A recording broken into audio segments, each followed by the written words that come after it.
시청자 여러분 안녕하십니까? 꼭 알아야 할 우리 지역의 시사 이슈를 단 30분 만에 정리해드리겠습니다. 시사토크 이슈룸 시작하겠습니다. 지금 경기 지역에서 가장 관심이 집중된 소식을 살펴보겠습니다. 지역 밀착 뉴스를 키워드로 만나보는 이슈픽. 오늘은 경인일보의 신현정 기자와 함께하겠습니다. 안녕하십니까? 안녕하십니까? 네, 오늘의 첫 번째 키워드 살펴보겠습니다. 재택근무하면서 일당으로 8만 원을 준다. 괜찮은 조건인 것 같은데 어떤 얘기길래 이렇게 보수가 좋습니까? 네, 수원에 사는 주부 박모 씨도 이러한 조건을 좀 혹했습니다. 네. 구인구직 사이트에 일자리를 구한다는 내용을 올려놨더니 며칠 뒤에 문자가 왔습니다. 재택근무로 하루에 8만 원을 벌 수 있다. 그래서 일을 좀 살펴보니까 일도 어렵지가 않았습니다. 주문서를 한 8건에서 10건 정도만 작성하면 된다는 내용이었던 거죠. 주문서만 작성을 하는데 많지도 않아요. 8건에서 10건 정도? 그런데 하루에 8만 원을 준다. 조금 깨름직하거든요. 그렇죠. 이제 주부 박모 씨도 이렇게 좀 의심쩍은 마음이 들다 보니까 좀 확인을 해봤습니다. 박모 씨한테 이제 문자를 보낸 이제 대화 상태를 보니까 아이디가 실명 인증이 되어 있지도 않았고요. 네. 또 검색을 해보니까 비슷한 피해 사례가 많았던 겁니다. 네. 박 씨의 경우에는 다행히도 이런 의심을 좀 해서 피할 수 있었지만 최근에 이런 수법으로 인한 사기 피해 사례가 늘고 있습니다. 네. 수법을 좀 자세히 보면은 구직 공고를 올린 주부나 경력 단절 여성들에게 쇼핑몰 재택 알바라고 속인 뒤에 단순한 주문서 작성을 시킵니다.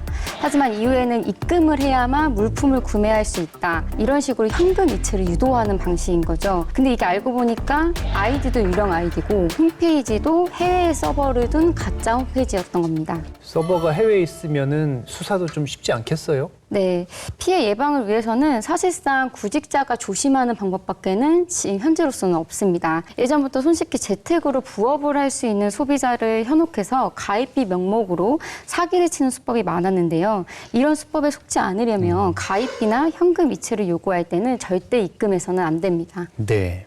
뭐 쉽고 편하게 돈 벌 수 있으면 얼마나 좋겠습니까? 근데 세상에 그런 일 없잖아요. 네. 재택근무를 하루에 8만 원 준다. 일단 의심해 보시기 바랍니다. 두 번째 키워드 살펴보겠습니다. 엄마와 아들이 생이별을 하게 됐다.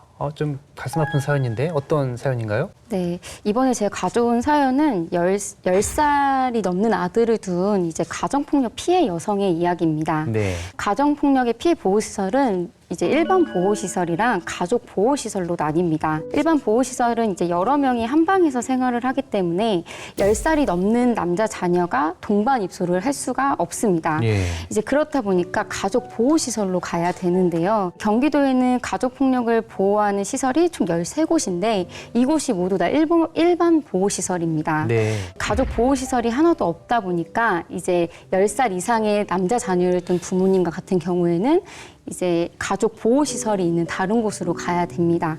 그래서 전국의 17개 시도 중에서 가족 보호시설이 없는 곳은 경기도와 인천, 그다음에 울산, 경북, 세종 등 총 5곳 뿐입니다. 경기도에 13곳의 보호시설이 있는데 이 중에 가족 보호시설이 한 곳도 없다는 게 좀 이해가 안 가는데 경기도에서 방안을 좀 마련하고 있습니까?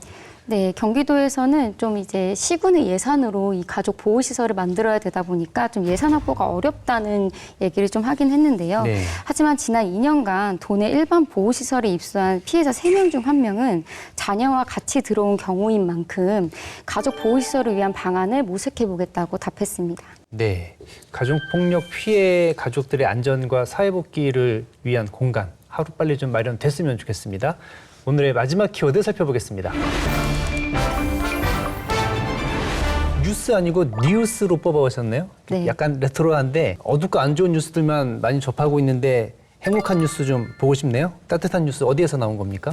제가 이번에 이제 사연을 보게 된 거는 수원시 홈페이지에 칭찬합시다 게시판에 올라온 내용입니다. 올해 상반기에 232건의 칭찬글이 올라왔는데요. 네. 그중에서 조회수와 공감수가 높았던 글들을 대상으로 시민 투표를 통해 수원시 최고의 미담 2개가 뽑혔습니다. 하나는 장애 아이와 가족을 따뜻하게 품은 어린이집의 이야기고 다른 하나는 가정 형편이 어려운 제자를 도왔던 스승의 이야기입니다. 첫 번째 따뜻한 뉴스 사연 한번 들어볼까요? 네, 첫 번째는 이제 232표를 얻은 시립 광교 이동 어린이집 이야기인데요. 예. 이제 뇌전증과 발달 장애를 가진 아이가 기존에 다니던 어린이집에 이제 적응을 못하게 됐습니다. 그러다 이제 특수반을 운영 중인 이 해당 어린이집이 이 아이를 받아줘서 정성껏 돌본 건데요. 이후에 아이는 안정감을 얻어서 밥도 잘 먹고 잠도 잘 자고 발작과 같은 증상도 거의 없어졌다고 합니다. 네. 어린이집은 가족과 함께 아이의 미래도 같이 고민하고 상의해서 초등학교 진학 결정에도 도움을 줬다고 합니다. 그 병세가 호전됐다고 하니까 더 깊은 소식인 것 같습니다. 요즘 어린이집 관련된 뉴스들이 다들 무슨 아동폭력 이런 것들이 많아서 좀 가슴이 아팠는데 이 소식은 좀 미소가 지어지는 그런 따뜻한 소식인 것 같아요. 자, 두 번째 따뜻한 뉴스 한번 들어볼까요? 네, 두 번째 따뜻한 뉴스는 가정 형편이 어려운 학생을 도왔던 스승의 이야기입니다. 네. 사연의 주인공인 김도영 씨는 1975년에 여중생이었는데요. 네. 어려운 집안 형편으로 등록금을 계속 내지 못하자 자퇴를 결심하게 됩니다. 스승인 이제 담임이었던 이양호 선생님이 이 얘기를 듣고 이제 자퇴서를 가져온 이제 이 김도영 씨의 자퇴서를 찢어버리면서 너보다 더 어려운 사람들을 돌보면서 열심히 살라고 충고를 합니다. 이후 선생님은 일부러 이 학생한테 심부름도 시키고 심부름값으로 빵을 주는 등 제자를 좀 알뜰살뜰하게 챙겼습니다. 네. 이런 선생님의 가르침을 받고 좀 바르게 자란 이 제자는 지난해 수소문 끝에 선생님을 찾았고 감사 인사를 전했는데요. 선생님은 이 학생을 보고 잘 성장해줘서 고맙다 이런 얘기를 했습니다. 네, 알겠습니다. 따뜻한 뉴스 하나가 안 좋은 뉴스 100개 정도 상쇄시키는 그런 효과가 있는 것 같습니다. 앞으로도 행복한 뉴스 많이 전해드렸으면 좋겠습니다. 자, 지금까지 이슈픽 경인일보의 신현정 기자였습니다. 고맙습니다. 감사합니다.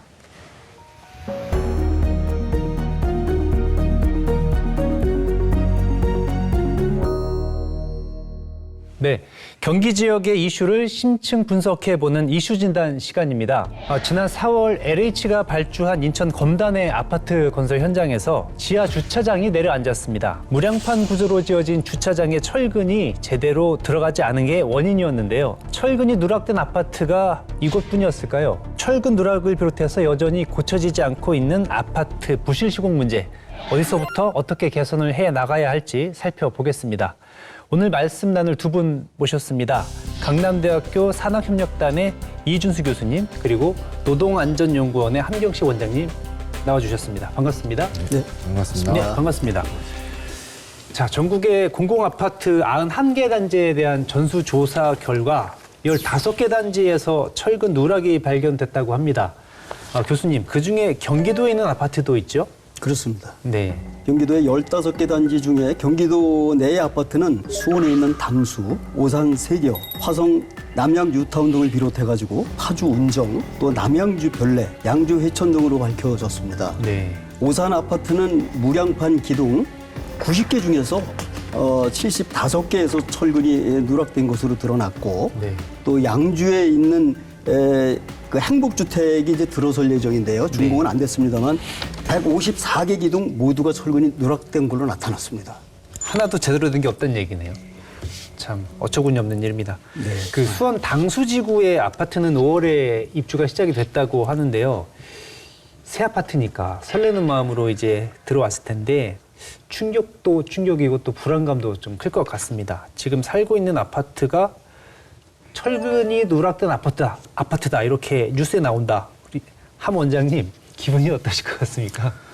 네, 마음 같아서는 당장 이사 가고 싶지 않겠습니까? 예. 그 마음이야 오죽하겠습니까만은 서민들은 누구나 이게 내 집 마련이 좀 꿈이고 네. 또 특히나 공공임대 아파트는 신혼부부나 청년, 저소득층을 위해서 지어진 집인데 철근 누락이라든가 누수 정말 서민들에 있어서는 그 심정을 이루 말할 수 없을 거라고 좀 생각합니다. 네. 뭐 아파트가 한두 푼 하는 것도 아닌데요. 자, 그렇습니다. 이번 사태로 전 국민들이 새롭게 알게 된 용어가 있습니다. 무량판. 사실 이거 전문가들만 아는 그런 용어일 텐데 뉴스에 많이 나오다 보니까 모든 사람들이 알게 됐어요. 근데 무량판 구조라는 게 이거 자체가 위험한 건 아니죠? 아, 예, 그렇습니다. 철근 콘크리트 구조의 무량판 구조라고 하는 것은 상부의 무게를 떠받치는 보가 없이 기둥하고 슬랩으로만 구성된 건축 구조입니다. 본래는 이제 토목의 결양 건설에 이 무량판이 많이 이용이 됐었습니다. 요즘에 와서는 이제 주택 등 일반 건축물에도 많이 사실 일반적으로 적용되고 있는 공법 중에 하나입니다. 네. 장점은 이제 건물 층고를 낮출 수가 있습니다. 이제 보가 그 양이라는 무량이 이제 보가 없다는 구조거든요. 그래서 양이 없음으로써 천정 공간을 넓게 쓸 수 있는 장점이 있고요. 또 공간 효율성이 높기 때문에 층간 소음도 줄일 수가 있는 공법입니다. 네. 근데 또한 이제 거푸집이 많이 들지 않기 때문에 경제적으로도 유리한 공법이라고 할 수 있습니다. 네, 슬래브에 이제 뚫림 파괴라고 하는 이제 전단 파괴라는 전문 이제 용어지만 뚫림 파괴 방지를 위해서 기둥 주변에 철근을 여러 겹으로 이렇게 이제 감싸준다고 제가 표현을 하겠습니다. 그게 이제 전단근인데요. 예. 이 감싸주는 전단근이 이제 없었던 것이 이번 사태의 이제 근본 이제 원인이 아니었나 이렇게 생각합니다. 예. 철근이 충분히 들어가고 또 콘크리트 강도가 정확하게 나온다면 아주 안전한 공법 중에 하나입니다. 예. 제대로만 만들면 전혀 문제 없는 그런 공법인데. 좋은 공법 중에 하나죠. 예. 예. 빼먹었기 때문에 이렇게 된 거다. 네. 철근이 누락된 아파트에 대해서는 이제 보수 보강 공사를 진행하고 끝난 곳도 있을 텐데요. 그 원장님, 그 현장 잘 아신다고 들었어요. 예. 이런 경우 보강을 어떤 식으로 하게 됩니까? 실제로 이제 이 강도를 좀 높게 철판을 부착하거나 여기 합성 섬유 등을 붙이는 공법 등이 하나 좀 있고요. 그 이미 시공된 이제 철근 콘크리트 구조물의 상부가 아직 뭐 조경 공사라든가 마감이 덜 됐다고 하면 거기에 철근을 더 집어넣고 거기다 콘크리트 타설을 해가지고 강도를 높이는 공법 등이 좀 있는 것으로 좀 알고 있습니다. 예. 그 말씀만 들어보면 상당히 간단한 공법인 것 같은데 그렇게 보강하면 괜찮습니까? 아니면 다시 시공을 해야 되는 겁니까? 뭐 공학적으로야 뭐 다 전문가들은 다 문제 없다고 좀 이야기를 하죠. 예. 원래 이제 철근 콘크리트가 100년을 굽고 100년이 해체된다고 하거든요.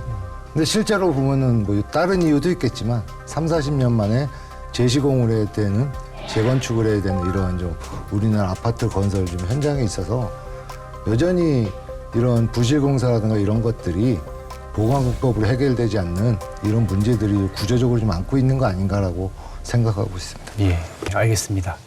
근데 이번에 철근 누락된 그 아파트 사태의 원인이 무엇인가 이렇게 보면 이 질문에 대한 답이 한두 가지가 아니더라고요. 너무 많은 원인들이 있어서 한두 가지로 이렇게 정리가 안 되는 것 같은데 그 교수님 이번에 검단 아파트 조사 같이 참여하셨다고 얘기를 들었거든요. 예. 그렇습니다. 어떻게 이런 일들이 벌어지게 된 겁니까? 건설 품질의 복합적인 사고라고 보는 게 맞습니다. 설계, 또 시공, 감리자 모두에게 책임이 있고요. 또 현장 시공 관리를 총괄하는 현장 대리인의 책임도 크다고 봅니다. 공사 추진에 수많은 공정이 있는데 어느 공정이 작업이 시작하거나 시작하기 전에 현장 대리인이 그 특성을 살려서 주요한 사항이나 안전 부분을 체크하고 업무 지시도 하고 관심을 가졌어야 되는데 네. 공정 간의 업무 조정 능력이 좀 낮지 않았나 이렇게 보여집니다. 이번에 그 검단의 아파트 일이 벌어지기 전에 잊으신 분들도 계시는데 광주 화정동에 그 신축하던 아파트가 와르르 무너졌던 이런 일이 있었어요. 기억이 나실지 모르겠는데 네. 당시 작업 중이던 건설 노동자분들도 목숨을 잃고 했거든요. 이 두 사건이 뭐 붕괴 사고라는 공통점이 있는데 뭐 이런저런 측면으로 좀 공통점이 좀 있죠. 예, 제가 보기에는 두 붕괴 사고는 판박이처럼 좀 닮은 거 아닌가 이렇게 좀 생각하고 있습니다. 첫 번째 광주 현대 아이파크 사고와 관련해서는 무단으로 설계 변경이 우선적으로 좀 있었고요. 네. 당시는 우리나라 사계절 중에 가장 추운 1월 달이었거든요. 네. 5, 6일에 한 번씩 콘크리트 타설이 좀 있었고 그 시방서에 나와 있는 28일 동안 동바리를 좀 받쳐놔야 된다는 이런 것도 지키지 않았고 거의 마감층 되다 보니까 내장 공사를 빨리 하기 위해서 동바리를 제거하고 내장 공사를 좀 들어간 것들이 좀 밝혀지면서 붕괴의 원인이었다라고 이야기를 좀 하고 있고요. 인천 검단 GS건설 사고와 관련해서는 일단 설계상의 문제가 좀 하나 있었죠. 일단은 이제 건설 현장의 이제 구조를 좀 잘 이해를 하셔야 되는데요. 건설사들은 공기를 앞당겨가지고 이익을 남기는 구조라고 보시면 됩니다.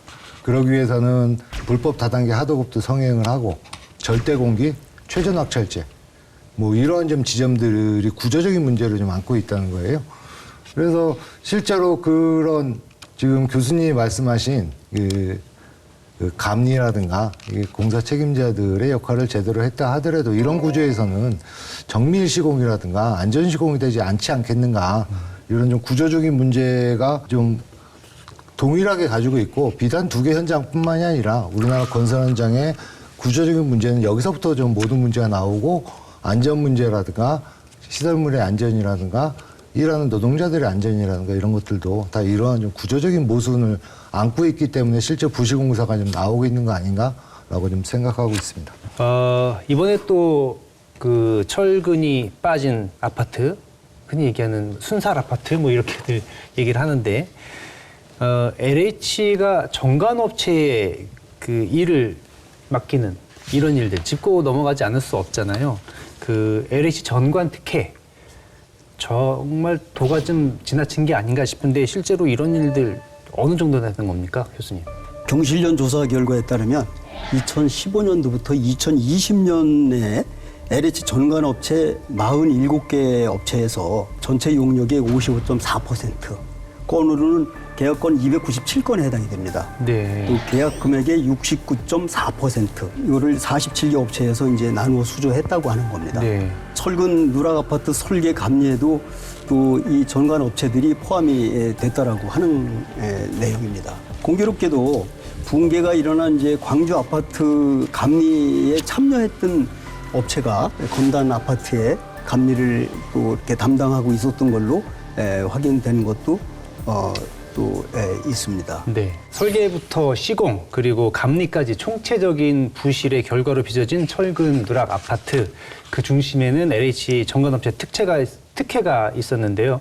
그 과정에 관한 이들에게 어떻게 책임을 물어야 할지 그리고 과연 그것만으로 우리 건설 현장의 문제점이 사라질지 국민 안전을 위협하는 부실 시공 근절에 대해서 무엇이 필요한지 이야기를 더 나눠보겠습니다. 그 LH에 대한 수사는 현재도 진행 중에 있는데요.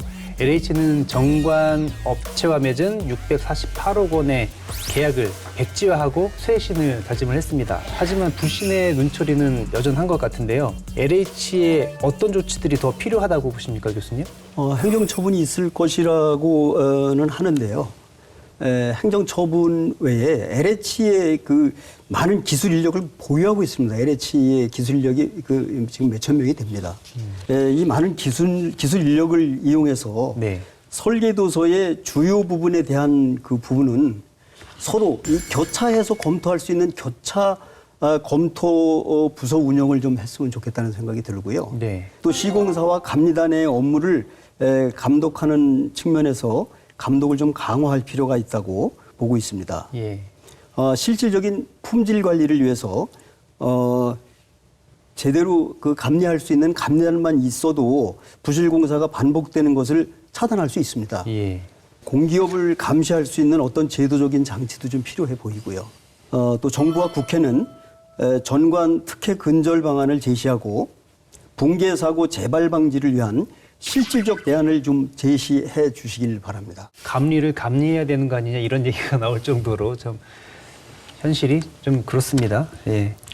건설사의 영업 정지 처분 내리고 LH 정관 특혜 차단하고 그런데 이렇게 하면 철근 누락과 부실 공사가 과연 사라질 수 있는 것인가? 현장에서 일하시는 분들의 이야기를 들어보면 또 그렇지가 않은 것 같거든요. 원장님 현장 상황을 잘 아시니까 이렇게 제도가 바뀌면 부실 없어지겠습니까?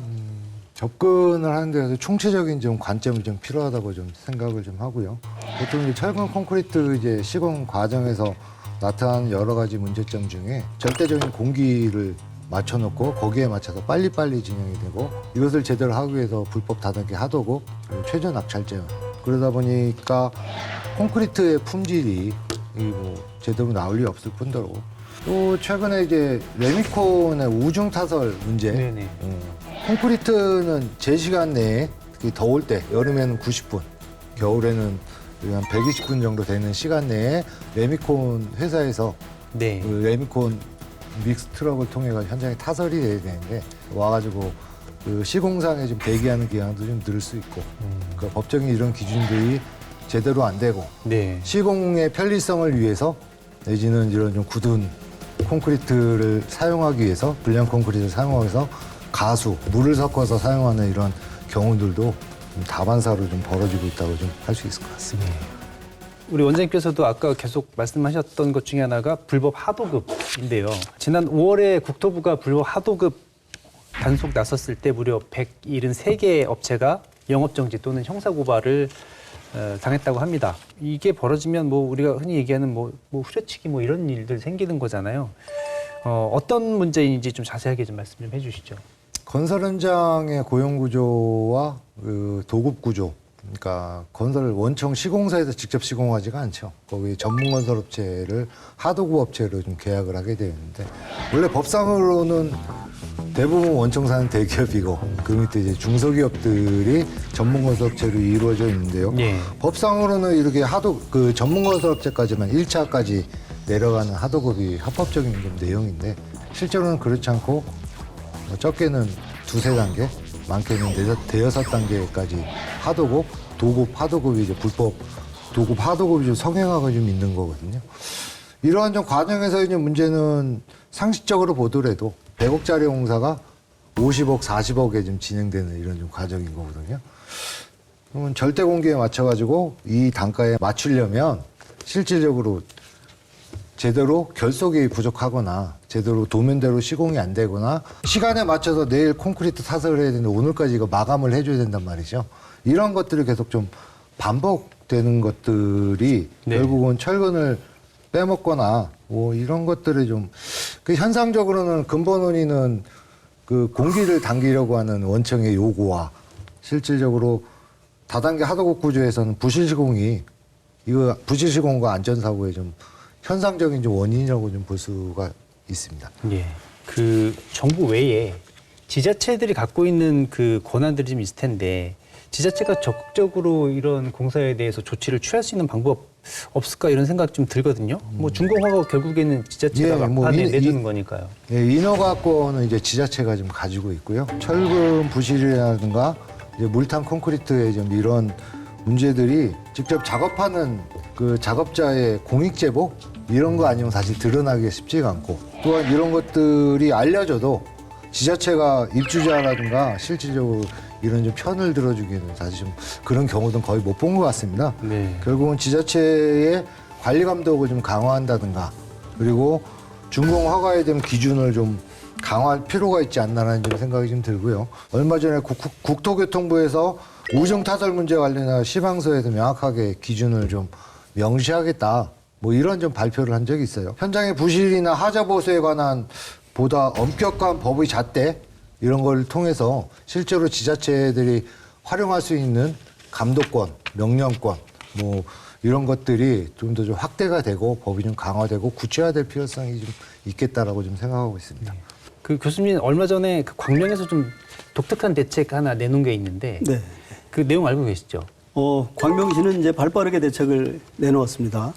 아주 고무적인데요.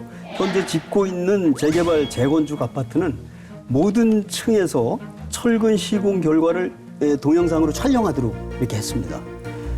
공사 감리사하고 광명시에 이거를 제출하도록 해가지고 네. 지자체가 적극적으로 나서기만 한다면 부실 시공을 또 충분히 막을 수 있는 하나의 또 방법이라고 할 수도 있겠습니다. 예. 자, 이번에 철근 누락 아파트 사태가 참 부끄러운 사고이기도 하지만 한편으로는 건설 현장의 불법과 부실을 개선하는 계기가 될 것 같기도 합니다. 앞으로 이런 사고가 다시 반복되지 않게 하기 위해서 건설업계와 정부 당국에 어떤 주문을 하고 싶으신지 한 말씀씩 들어보겠습니다. 교수님 먼저 해주실까요? 네. 앞서 말씀드린 대로 충분한 설계 기간이 필요하고요. 또 충분한 공사 기간 확보가 돼야 됩니다. 제도적으로 공사 기간을 확보해 줄 수 있는 걸 제도적으로 만들어 좀 주고 또 현장 시공 관리 기준, 품질 관리 기준, 감리 업무 수행 지침 등이 지금 현장 현실에 안 맞는 부분은 과감하게 손질해서 변경할 필요가 있다고 봅니다. 그래서 현장 현실에 맞게 정비해서 현장 대리인이나 감리단 등 건설 기술력의 기술을 또 향상할 수 있는 계기로 삼아서 사고 없는 건설 현장이 될 수 있기를 간절히 바랍니다. 네, 원장님 한 말씀해 주시죠. 실제로 국가적 차원에서 시공하는 노동자들에 대한 기능의 척도, 기준 이런 것들이 좀 없는 상태거든요. 이런 좀 제도적인 부분들을 좀 완화해서 제대로 된 기능을 가진 분들이 현장에서 대우받고 일할 수 있는 구조가 좀 돼야 되지 않냐. 뭐 저 개인적으로는 그 안전 시공팀 제도라고 하는데 이런 것들이 좀 논의될 수 있는 계기점이 좀 이번 사태로 좀 삼아져야 되지 않나라고 좀 생각하고 있습니다. 네, 알겠습니다. 자, 끊이지 않는 부실의 고리 속에 건설업계는 돈을 챙기고 걱정과 위험은 고스란히 주민들의 몫이 됐습니다.